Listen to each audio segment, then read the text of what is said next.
Olá, sou o Jaime Quintas da AlphaLink. Neste episódio do Pergunta ao GP respondo a várias perguntas sobre o modelo de contratação de obra por valor global.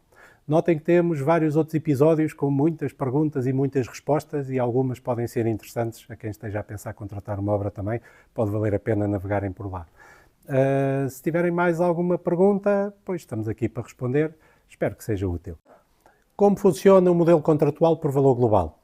Relembrando, o modelo contratual é a forma como se gera o preço da obra. Tem a ver com como é que se define o preço da obra, como é que se definem os preços dos trabalhos a mais, trabalhos a menos, alterações e tudo mais.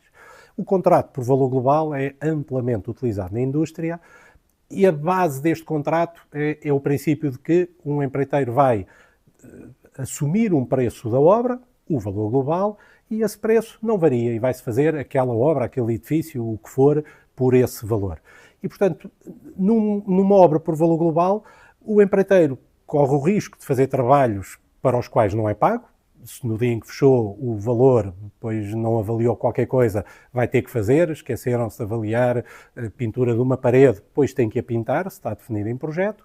Mas, por outro lado, o dono de obra também corre o risco de pagar coisas que, na verdade, não são feitas. Se, quando lançámos a consulta, no mapa de quantidades, estavam lá quantidades superiores àquilo que, de facto, foi feito, o valor da obra está fechado.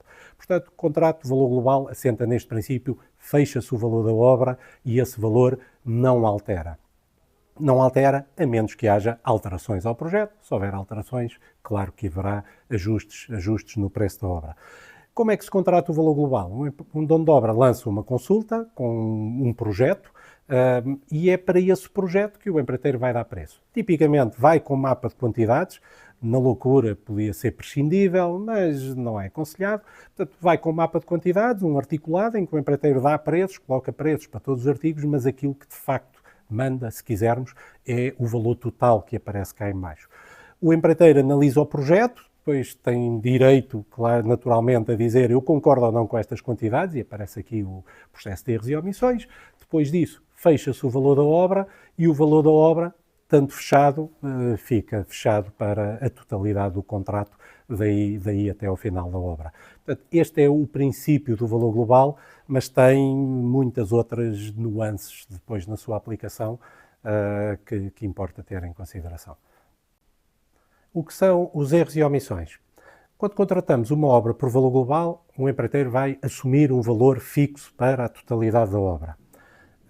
Tipicamente, um dono de obra lança uma consulta com um projeto. Esse projeto é aconselhável e tipicamente tem um mapa de quantidades, um articulado com definir os trabalhos que vão ser feitos e o empreiteiro vai dar um preço com base nisso.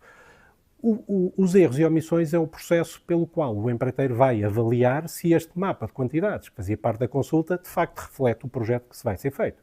E, portanto, vai determinar se há erros de quantidades, artigos que estejam mal medidos e que no projeto têm uma certa quantidade e no mapa de quantidades tem outra, tipicamente menor, são os erros que são apanhados, ou vai encontrar as omissões, coisas que estão em projeto, que o projeto diz isto tem de ser feito, mas que não estejam refletidas no articulado. E, portanto, o processo de erros e omissões faz com que o empreiteiro, depois de analisar o projeto, possa assumir este valor da obra, porque diz, sim, já avaliei o projeto de uma ponta à outra e estou confiante que com este preço, por este preço, consigo fazer a totalidade da obra. Importa sublinhar aqui uma ou duas coisas. Este processo de erros e omissões é muito trabalhoso. Estamos a falar de remedir o projeto, estamos a falar de uma análise profunda do projeto e, portanto, precisa de tempo. E a pergunta de quando é que isto deve ser feito, será que é quando a obra está a ser orçamentada ou será que é depois da obra já estar contratada, é uma pergunta que é colocada muitas vezes em cima da mesa quando estamos a contratar uma obra. E, portanto, qual é o momento em que se vai pedir a um empreiteiro para fazer esta análise? Será ainda na consulta e que tipicamente os prazos são apertados e, portanto, não é fácil de o fazer, ou será que damos, quando contratamos a obra, pois temos um mês, 2 meses, para o empreiteiro fazer esta análise e apresentar a sua análise de erros e omissões. Outra nota importante tem a ver com erros e omissões, referem-se a erros e omissões do mapa de quantidades, do articulado. Não tem a ver com erros e omissões de projeto. Portanto, o empreiteiro, quando faz uma análise de erros e omissões, não vai avaliar o projeto do ponto de vista quantitativo, perceber se a estrutura está bem calculada e se vamos chegar a meio da obra e chegamos à conclusão que falta ferro nos pilares, por hipótese. Isto não faz parte da análise de erros e omissões. Portanto, a frase completa deveria ser: erros e omissões são erros e omissões do mapa de quantidades, a não ser que se vá pedir explicitamente a um empreiteiro uma revisão mais profunda de projeto. E, portanto, erros e omissões é isto, é este processo pelo qual o empreiteiro vai avaliar a forma como o projeto foi quantificado para chegar ao fim, acrescentar algumas quantidades em alguns artigos e alguns artigos que não estejam quantificados no projeto e depois disso então dizer: pois agora sim, eu assumo o preço total da obra deste projeto que me foi entregue por este valor e será esse o valor contratual do valor global, o valor pelo qual eu vou fazer a obra. Claro que a vida não é assim tão fácil, os projetos não são assim tão simples e há várias fragilidades na forma como este preço é fixo, ou seja, há várias fontes de problemas em obra, problemas associados com o preço da obra, com os trabalhos a mais e tudo mais. Mas os erros e omissões já irão apanhar muitas coisas, esta avaliação quantitativa do mapa de quantidades que permite fechar o valor contratual da obra. Então, o que é que pode dar aso a variações de preço num contrato por valor global? Por variações de preço, entenda-se trabalhos a mais ou, eventualmente, trabalhos a menos. Temos duas grandes fontes de variação de preço. Uma delas, naturalmente, é alterações. Portanto, o dono de obra colocou um projeto à consulta, o empreiteiro validou os erros e omissões, temos o preço fechado da obra. Se houver uma alteração, naturalmente, seja ela para cima ou para baixo, uma alteração vai ter que ser contabilizada e dará origem a uma variação de preço. Depois temos todo o mundo de coisas que não podiam ser objetivamente avaliadas quando o empreiteiro fez a sua proposta e quando avaliou os erros e omissões. O caso mais académico que aparece tem a ver com fundações e tem a ver com geotecnia. Será que quando vamos escavar encontramos algo substancialmente diferente daquilo que estava num estudo geotécnico? Pois isto poderá dar aso a uma variação de preço. Temos o mundo das obras de reabilitação, aqui há muitos exemplos. Vamos demolir uma parede, vamos demolir um teto e aquilo que vamos encontrar lá, se calhar não era aquilo que se pressupunha que se ia encontrar e, portanto, objetivamente, quando foi dada a proposta ou quando se avaliou erros e omissões e o projeto, não era possível de saber que isso ia acontecer e, portanto, esse tipo de variações e de implicações também poderá dar asa a trabalhos a mais. Estes dois exemplos parecem relativamente pacíficos, mas surge daqui, destes dois, tanto alterações como aquilo que não podíamos saber, surgem daqui casos bastante mais difíceis de gerir e que fazem com que seja, de facto, muito difícil de trancar o valor global numa obra. Se, quando vamos para a obra, se o projeto que temos ou não está bem desenvolvido, não está bem definido, ainda tem áreas que não foram detalhadas ou algo desse género, se o projeto que estamos a contratar tem problemas de compatibilidades ou incompatibilidades, tudo isso vai se sentir em obra e tudo isso vai dar aso a discussões de trabalhos a mais ou variações de preço. E porquê? Porque, na verdade, quando nós temos um projeto que está incompatível, a forma de corrigir isso é alterar o projeto. Se temos uma conduta de ar-condicionado que não cabe dentro de um teto falso, a forma de resolver isto ou é alterar a conduta ou é alterar o teto falso. E, portanto, surge uma alteração e as alterações, já vimos, são um dos casos que pode dar aso a trabalhos a mais. E, portanto, há muitas fontes de trabalhos a mais, muitas origens de trabalhos a mais em obra que têm a ver com o objeto que estamos a construir e a forma como ele está definido. Portanto, um valor global comporta-se relativamente bem em obras estáveis, em obras bem detalhadas, bem definidas. Quando entramos no mundo de um projeto que ou não esteja tão bem desenvolvido como isso, ou que tenha incompatibilidades ou inconsistências, pois vão nascer trabalhos a mais de tudo aquilo que vamos fazer durante a obra. E, portanto, temos estas duas grandes fontes de trabalhos a mais, mas que, na verdade, depois têm muitas ramificações. Alterações ao projeto e aquilo que não se podia objetivamente detectar quando fomos aplicar o projeto em obra. Quem é que assume maior risco num contrato por valor global? Este tipo de perguntas tem sempre a mesma resposta. Depende, claro. E depende de muitas coisas. Depende da qualidade do projeto, depende do edifício, se é existente, se é uma reabilitação, se não é. Depende de muitas variáveis. Mas, ainda assim, há 2 ou 3 coisas a dizer a este respeito. Uma delas é, sim, há risco num contrato por valor global e, portanto, haverá alguém que vai assumir um risco. Portanto, é um contrato em que o preço não reflete exatamente aquilo que foi feito e, portanto, haverá uma das partes que no final da obra terá sido beneficiada eventualmente e outra que terá saído mais prejudicada. Mas não se consegue dizer à partida quem é que é. Será que é o dono da obra? Será que é o empreiteiro?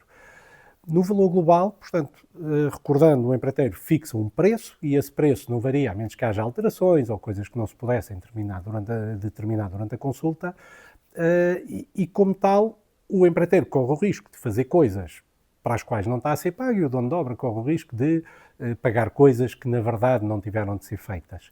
E, portanto, isto quer dizer que há aqui um prémio de risco. É um contrato, não é uma análise fácil de fazer quantitativamente, mas não há dúvida que há aqui um prémio de risco. Um empreiteiro, quando vai orçamentar uma obra por valor global, então, se o projeto não estiver tão bem detalhado como isso, se tiver problemas de incompatibilidades ou tudo mais, seguramente que o facto de querermos trancar o valor da obra com base neste projeto menos bem detalhado, se quisermos, vai dar aqui aso a um prémio de risco e, portanto, é uma obra que tende a ficar mais cara, contrariamente ao que se possa pensar. Portanto, esta primeira nota é importante. Segunda nota, na hora da verdade, quando nós em obra detectamos problemas graves, problemas em termos de preço, de quantidade, sejam erros, sejam omissões, fortes com impacto, esse tema não é óbvio que seja absorvido num contrato por valor global. Vou-vos dar um exemplo. Fizemos uma obra uma vez, um conjunto de moradias turístico, mas moradias em banda, tinha uma cave muito grande e só em obra é que se detectou, uma obra contratada por valor global, e só em obra é que se detectou que a escavação da cave não estava no mapa de quantidades, era uma omissão. Tínhamos escavação de fundações, de drenagens, de um conjunto de coisas, mas quer dizer, era um volume ridículo ao pé da quantidade total de escavação que se tinha que fazer, e foi um erro ou uma omissão que passou pelos projetistas, passou pelos medidores, passou por nós, quando lançámos a consulta, passou pelos N empreiteiros que orçamentaram aquela obra. E só em obra é que se detectou, falta aqui, estamos a falar de uma coisa que eram dezenas, se não mesmo centenas de milhares de euros. Era uma escavação extensa, o volume era grande e não era uma escavação simples de fazer.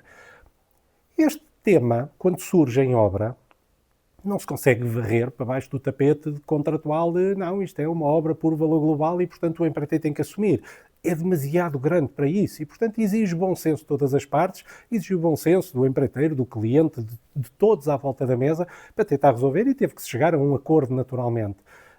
Porque é demasiado grande. Portanto, na verdade, o contrato por valor global não vai ou não é fácil que assuma todos os problemas que possam surgir em obra. E, portanto, chama a atenção para estes dois, mais uma vez, há um prémio de risco associado a um contrato por valor global e quanto menos bem definido esteja o projeto, tendencialmente maior será esse prémio de risco e, na verdade, este valor global não nos vai proteger contra aqueles erros que verdadeiramente importam. Pois, na hora da verdade, quando chegamos à obra, o bom senso acaba por se refletir um bocadinho na série de preços, que é vamos ver, de facto, quanto é que custa esta escavação e como é que vamos gerir este trabalho aqui. E, portanto, à pergunta muito legítima, quem é que assume maior risco? Eu diria, o pressuposto da pergunta é que é um pressuposto que importa ter bem presente, que é alguém está a assumir risco. E, portanto, o contrato por valor global, especialmente quando o projeto não está tão bem desenvolvido como isso, o contrato por valor global tem aqui o seu quê de roleta russa, se quisermos, no fim, alguém pode sair prejudicado e alguém pode ser beneficiado e, por vezes, isso sente-se em obra nas discussões, nas tensões, na própria gestão contratual de todas as partes. Será que um contrato por valor global é uma boa opção quando um projeto está pouco desenvolvido ou tem problemas? Não, seguramente que não. E não é porquê? Porque num contrato por valor global, mesmo com uma análise de erros e omissões, o empreiteiro não vai ser responsabilizado pelos erros de projeto, pelas incompatibilidades de projeto, por exemplo. Quando se faz uma análise de erros e omissões, nós estamos a olhar para o projeto que está especificado, aquilo que vai ser feito e como é que ele está transformado em mapa de quantidades. E, portanto, analisa-se o que está desenhado em projeto, é isto que eu vou fazer num projeto de arquitetura, num projeto de estabilidade, num projeto de ar-condicionado e por aí fora, e se isto foi bem passado para um mapa de quantidades. Não é feita aqui uma análise de revisão do projeto, não é feita uma revisão detalhada do projeto e uma revisão da compatibilidade ou incompatibilidade do projeto. E, portanto, quando nós chegamos à obra e temos, vou-vos dar um exemplo caricato, mas que acontece, por caricato que seja, chegamos a uma obra e temos determinada sala em que a arquitetura tem marcados 10 pontos de luz no teto e que as instalações elétricas alimentam 8 e que num projeto de iluminação se calhar estão a ser alimentados ou são previstos 15 e que depois no mapa de quantidades na verdade só temos 5. Quando chegamos à obra, como é que nós saímos daqui? Isto, sequer como é que um empreiteiro conseguiria analisar os erros e omissões disto? O que é que ele devia ter contabilizado? O que é que devia de facto ser pago em obra? Quando chegamos ao local, ele diz, não, então eu vou fazer os 5 que estão no mapa de quantidades, não vou fazer os, já não me lembro, 10 que estão na arquitetura, ou vou fazer aquilo que estava previsto nas instalações elétricas, por acaso o quadro está dimensionado para isso e os sistemas de comando também.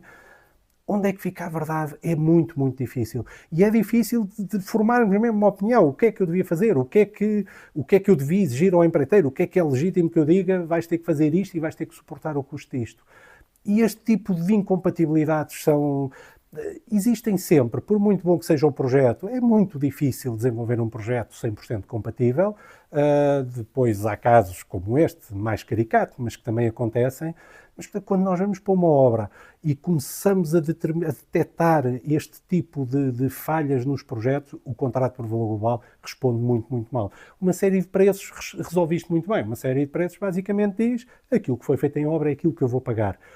No contrato por valor global, depois temos estas expectativas da faturação total do empreiteiro, temos a expectativa do cliente de eu vou ter a obra que quero e não vou ter que pagar mais por isso, e isto é muito difícil de implementar quando temos um projeto com falhas, lacunas, incompatibilidades e por aí fora. Portanto, não tenho dúvida nenhuma, neste caso não é depende, é um contrato por valor global, não serve bem uma obra cujo projeto ou não esteja totalmente desenvolvido ou tenha algumas lacunas, incompatibilidades e por aí fora. Será que um contrato por valor global é uma boa opção quando temos um projeto que sabemos vai ter alterações durante a obra? Não é o ideal. Se o projeto estiver muito bem desenvolvido, se estiver muito bem medido, bem quantificado, pois funcionará relativamente bem. Mas o problema surge quando temos algumas falhas no mapa de quantidades, se quisermos, ou algumas falhas no projeto. Por exemplo, imaginem uma obra em que nós temos, num mapa de quantidades, temos 100 metros quadrados de uma alcatifa, por exemplo, que a 50 euros por metro quadrado. E, portanto, temos 5.000 euros naquele artigo. Tudo bem, e vai acontecer, e a obra vai ser feita. Mas apercebemos que, na realidade, são só 10 metros quadrados. E, portanto, havia aqui este erro de medição forte que não tinha sido detectado e, portanto, o dono de obra iria pagar 5.000 euros por uma quantidade de alcatifa bastante inferior, que, na verdade, são só os 10 metros quadrados. Agora, no meio disto tudo, a obra vai ser feita, tudo impecável. Imaginem que se quer alterar esta alcatifa. E, portanto, a dada altura, alguém diz, eu quero uma alcatifa diferente e é uma alcatifa que custa 100 euros por metro quadrado. Como é que nós saímos disto? Não é nada fácil. Este tipo de problemas em obra vai trazer tensões e umas discussões muito estranhas, a pontos de nem sabermos bem onde é que está, de facto, a justiça da coisa. Imagina, assim, logo de cabeça, 3 formas de sair daqui. Portanto, temos 10 metros quadrados reais e queremos pôr 100 euros por uma alcatifa de 100 euros por metro quadrado. A primeira coisa é agarrar e dizer, nós temos no mapa de quantidades 100 metros quadrados e a alcatifa custa mais 50. 100 metros quadrados, mais 50. Alternativa A, vamos ter que pagar um adicional de 5.000 euros. Será que sim? Será que não? Posso pensar de outra maneira. Posso agarrar e dizer, não, isto para ser mesmo bem feito, o que devíamos dizer era, nós vamos retirar o artigo contratual, porque não vamos colocar a totalidade da alcatifa contratual, que na realidade eram 10 metros, mas estava quantificada em 100, e portanto vamos retirar 5.000 euros por metro quadrado. E agora vamos fazer um adicional. Qual é o adicional? é a alcatifa nova. Temos 10 metros quadrados a 100 euros por metro quadrado. Desculpem que eu sublinhei aqui, mas queria sublinhar aqui. E vamos colocar o adicional novo, 10 metros quadrados a 100 euros, temos mais 1000 euros, o que resulta numa menor valia de 4.000 euros. Reparem que só com duas abordagens diferentes ao problema, numa teríamos um adicional de 5.000 euros, noutra, na verdade, vamos ter um trabalho a menos de 4.000. Outra forma diferente, e podemos continuar por aqui, outra forma diferente é dizer, não, se calhar a justiça é dizer, olhem, naquilo que vai efetivamente ser feito, vamos pagar o acréscimo de preço da alcatifa. Portanto, efetivamente, realidade, 10 metros quadrados e vamos pagar para este o adicional destes 10 metros quadrados, que são 50 euros. Na verdade, vamos pagar só 50. E, portanto, chegamos aqui à conclusão que numa obra que tem um erro simples, que não é tão incomum como isso, num articulado, estamos a falar de um mapa de quantidades, tem centenas de linhas. Haver um em que houve um lapso de um zero, pode acontecer. E quando chegamos a uma alteração sobre esse artigo, pois de repente estamos na dúvida se devíamos pagar mais 5.000 euros, se devíamos era descontar 4.000 euros ou se devíamos pagar mais 500. E não é óbvio onde é que está a justiça disto.